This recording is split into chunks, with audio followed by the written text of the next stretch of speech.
My personal highlights of the last 25 years of ITS, I suppose, in no particular order. The first has to be just thinking, you know, we could do this. And so starting and beginning and making it come out of nowhere. Having people tell me it couldn't be done, which is always a stimulus. But then I think it's more just having this sense of waves of people going out and then doing whatever they do in their own fields of expertise and competence. And as they do that, knowing that they are engaging with other people who I'll never meet. One of the other things that's an absolute highlight, and it keeps being a highlight, is I don't do it on my own. There are loads of examples of collaboration that have been the basis of creativity. These keep happening. I meet new people in courses. People start as students and become colleagues. That's fantastic. And then I meet other people through, you know, various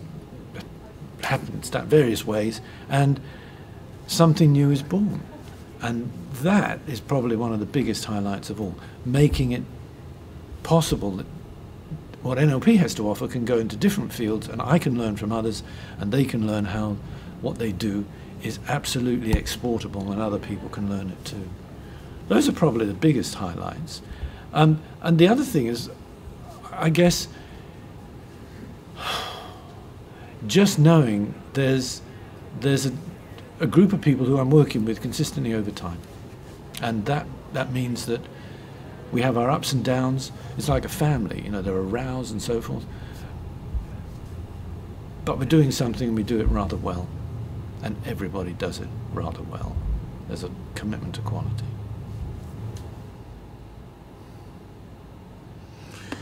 I think the next stage will not be the same as the first 25 years. It would be very odd if it was, actually, because I think that would just be repetitive.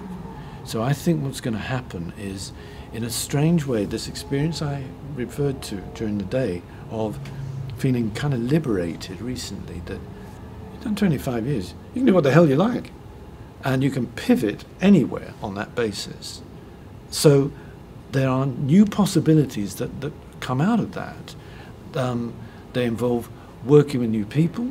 They involve seeing ways of taking what I would ideally like is a whole generation into being proactive and procreative in their own ways, just as I have been. You know, if that's possible for lots and lots of people to go off and do their version of ITS, whatever it might be, then that'll manifest plenty. Thank you very much.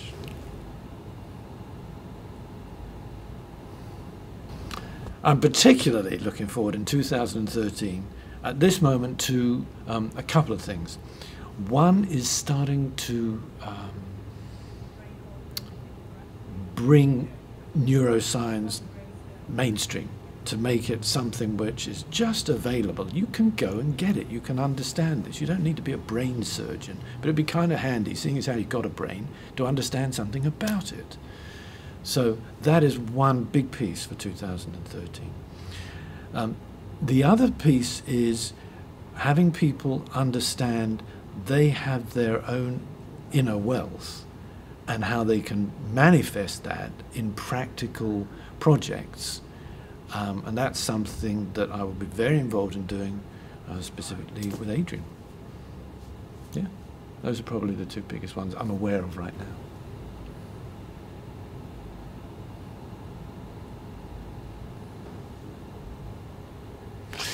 I think the biggest challenge in the last 25 years has been stepping into a position of greatness.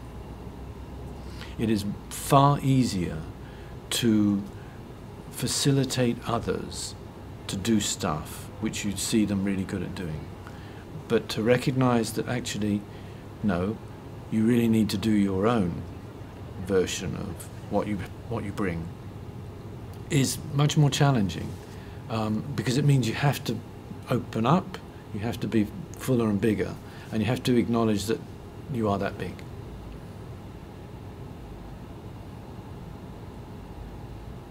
I cannot know how it's going to be going forward in any length of time. I can have an aspiration, but I am forever being educated by a bigger world about the form that something will take. And perhaps the greatest learning for me is that the form I may imagine is only a form. And then that may change, but as long as I am clear about why I'm doing what I'm doing, I can do it in 1,000 different ways. And the form will change, including ITS. It's just a vehicle. It's a vehicle for a vision.